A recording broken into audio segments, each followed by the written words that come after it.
Well, I just couldn't set it down. I want to continue this thing on discipline. It's in my mind.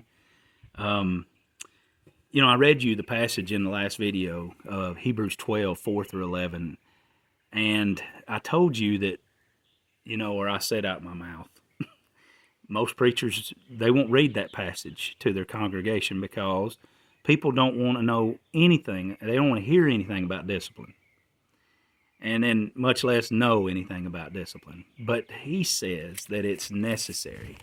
He says, flipping back over to it, Hebrews chapter 12, he says that as people are subject to their earthly fathers, as far as discipline goes, um, that they disciplined us for a short period of time. But he, our Father, our Heavenly Father, he disciplines us for a good so that we may share in his holiness, so that we are able to actually do what we were created to do. We were created in his image. It doesn't mean he has fingers and toes and a nose and a mouth and ears and a body and all that stuff. That's not what it's talking about, because our Father doesn't have all that, or he doesn't manifest in such a way. He is all the time, everywhere. He is a spirit. He is spirit, and spirit does not have form. He's everywhere. And so we're made in his image, though, which is the biggest part of that, or the most important part of that, or I don't even know if you can say it's the most important part, but holiness. It's the one attribute in the scriptures that is repeated to the third degree. He is holy, holy, holy. Doesn't say he is good, good, good, or he is love, love, love. Although he is those. But the one attribute that is repeated to the third degree is holiness. And he created us to be holy. And he wants us to share in that holiness. And the only way you're going to be able to do that is if you're somebody who has been disciplined by him. Disciplined by him. And so, carrying on, we said that a lot of people ain't going to hear much about the discipline of the Lord in the church because they want to have their ears tickled. And these scriptures here in Hebrews chapter 4 don't just allude, man, it comes out and says it, that all discipline is not joyful at the moment. But then it yields later. It yields after a person's been trained by it. Afterward, it yields the peaceful fruit of righteousness. And, if this true, if I was thinking about this, just like the rest of the Word, when you really, really read it for what it says, it don't read like some preachers preach, when they talk about, say, discipline. And therefore, this passage, when truly understood, it's going to help us to make sense and view our lives in a different way. What happens to us in our life? Why things happen the way they happen. The hard questions that people are so free to ask, but they don't want the answer. Why do bad things happen to good people? That's a big one. And listen to Hebrews chapter 10, verse 32. I'm going to read a little short passage here. It says, "But remember the former days, when after being enlightened, you endured a great conflict of sufferings." Right after you were enlightened, you were brought to Christ, born again. You endured a great conflict of sufferings. You can always tell who the true believers are. They have some joy about them, of course. But if you sit down and talk to them, they'll talk about the sufferings that they're enduring. It comes to believers.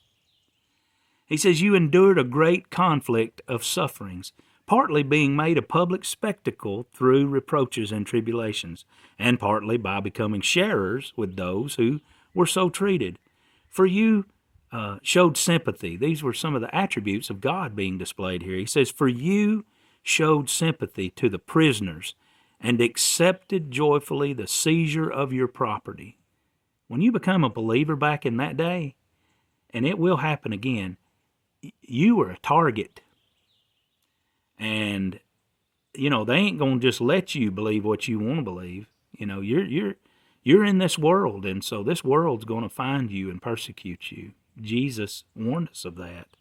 But he says that after these guys were enlightened, he says that they showed sympathy to those who were in prison, and they accepted joyfully the seizure of their property, knowing that you have for yourselves a better possession and lasting one. Therefore, do not throw away your confidence, which has great reward, for you have need of endurance. There's that word again. The discipline of the Lord and endurance while he's disciplining you. That's the theme. Because, he said some people faint. They just fall down like a limp noodle on the ground.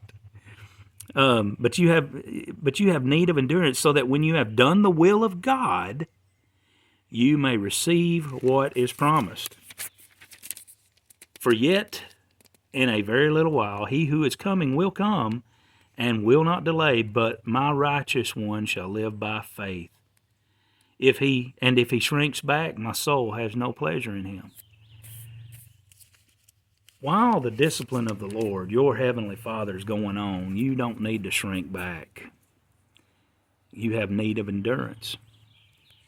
There is to be expected difficulty, tribulation, persecution for the believer. And again, that ain't what most people want to hear. But they're experiencing it. The true believer is experiencing it. The shallow believer, the shallow follower of Christ, nah. And as we experience these hardships, we don't draw back.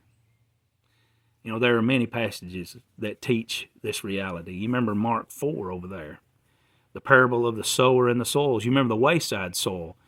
The birds came and ate it. As soon as the word was sown, we hear that the birds came and ate it. And here, when the word is immediately sown into their heart, Satan comes to take away that word that is sown. Expect it. And those people fall away. Rocky soil, they hear and receive with joy, but they don't have any firm root in themselves, and they are only temporary. And when affliction and persecution because of the word comes, immediately they fall away. The thorny soil, they hear the word. You see these people all the time. They hear the word, but the worries of the world, the deceitfulness of riches, their desires for other things enter in, and it chokes the word, and it becomes unfruitful. But the good soil, they hear the word and accept it and bear fruit 30, 60, and 100-fold. See, they don't shrink back because of great conflicts and sufferings and tribulations and reproaches and persecutions. And we'll talk more about this. Take everything I'm saying with a grain of salt, though.